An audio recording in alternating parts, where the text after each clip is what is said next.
তো হ্যাঁ, যেটা বলতেছিলাম বন্ধুরা, যে আসলে হুকুম আহকাম জিনিসটা আমাদের খুব বেশি খেয়ালে আনতে হবে। যেহেতু একজন প্রাপ্তবয়স্ক নরনারীর কথা বলা হয়েছে, যে প্রাপ্তবয়স্ক নরনারীর উপরে হলো আমলগুলা, একজন নাবালকের উপরে কিন্তু এই আমলগুলা না।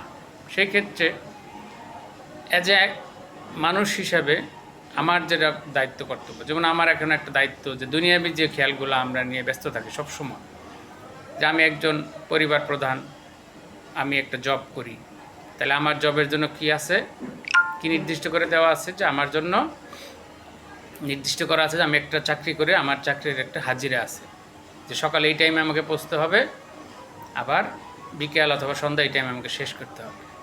তো এই যে একটা জবাবদিহিতা আমাদের ভিতরে কাজ করে, এর পিছনে লক্ষ্য কি, আমি একটা চাকরি করি, এই চাকরি থেকে মাস শেষে আমার একটা উপার্জন আসবে, সেই উপার্জনের উসিলায় আমাকে চলতে হবে। তো এই কাজটাকে আমরা যতটা মূল্যায়ন করলাম, যে হ্যাঁ সকালে অফিস টাইম হওয়ার সাথে সাথে আমরা চলে আসব, সেই উদ্দেশ্যে আমরা সকালে ঘুম থেকে উঠলাম, রেডি হইলাম, যার যার গন্তব্যে রওনা দিলাম, পৌঁছলাম, সেখানে কি কি দায়িত্ব কর্তব্য আছে সেটা আবার অক্ষর অক্ষরে পালন করলাম। এতে করে কী হলো, আমার দুনিয়াবী যে আমার জবাবদিহিতাটা ছিল সেটা আমি পালন করলাম।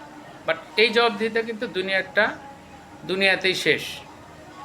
এখন পরকালের জন্য আমার যে একটা জবাবদিহিতা আছে, যেটা আমি ইসলাম ধর্মের সাথে আমি স্বীকার করছি আল্লাহ এক, অদ্বিতীয়। তাহলে আল্লাহর যে কিছু হুকুম আহকাম, যেটা আমাকে মৃত্যুর পরপরই সেটার জবাবদিহিতা শুরু হয়ে যাবে, সেইটার যে জবাবদিহিতা আজকে ছিল আমার জন্য 5 ওয়াক্ত নামাজ, এই নামাজটা আমি আদায় করতে পারলাম কিনা। যেহেতু জবাবদিহিতার ক্ষেত্রে বলা আছে যে হাসরের মাঠে নামাজের কথাই সর্বপ্রথম জবাবদিহিতা করা হবে। এই 5 ওয়াক্ত নামাজ আমরা পড়তে পারলাম কিনা, যদি না পড়ে থাকি কেন পড়তে পারলাম না, এই জবাবদিহিতাকে আমার ভিতরে একবারও কাজ করে।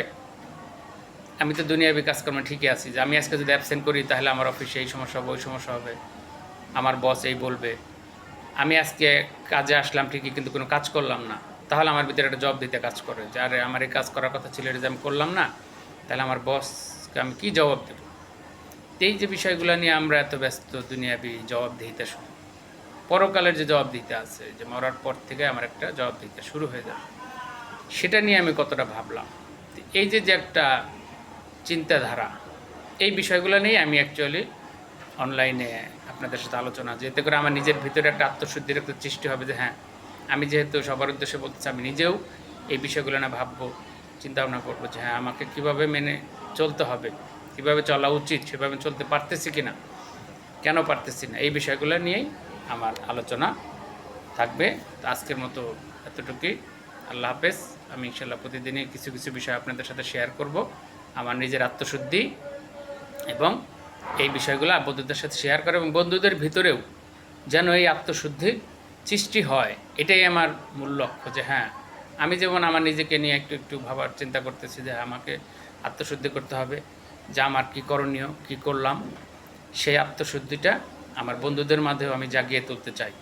এতে করে আমার নিজের আত্মশুদ্ধি হবে, এবং এই উসিলে আল্লাহ যদি আমাকে ক্ষমা করে, যে হ্যাঁ তুমি নিজে চেষ্টা করছো এবং তোমার বন্ধুদের সাথে বিষয়টা নিয়ে শেয়ার করছো, এতে করে আমার দাওয়াতের দায়িত্বটা পালন হলো এবং নিজের এটাও পালন হলো, যে আমি যখন আমার বন্ধুকে বলবো, তখন আমি আমার নিজেরটা করলাম কি না। আমি একক তো নামাজ মিস করে তো আমি আর এক বন্ধুকে দাওয়াত দিতে পারবো না। আর এক বন্ধুকে নামাজের দাওয়াত দিতে হলে আমার নিজেকে আগে নামাজ পড়তে হবে। এই বিষয়গুলো নিয়ে ইনশাল্লাহ সামনে আরও কাজ করব। আজকের মতো আল্লাহ হাফেজ।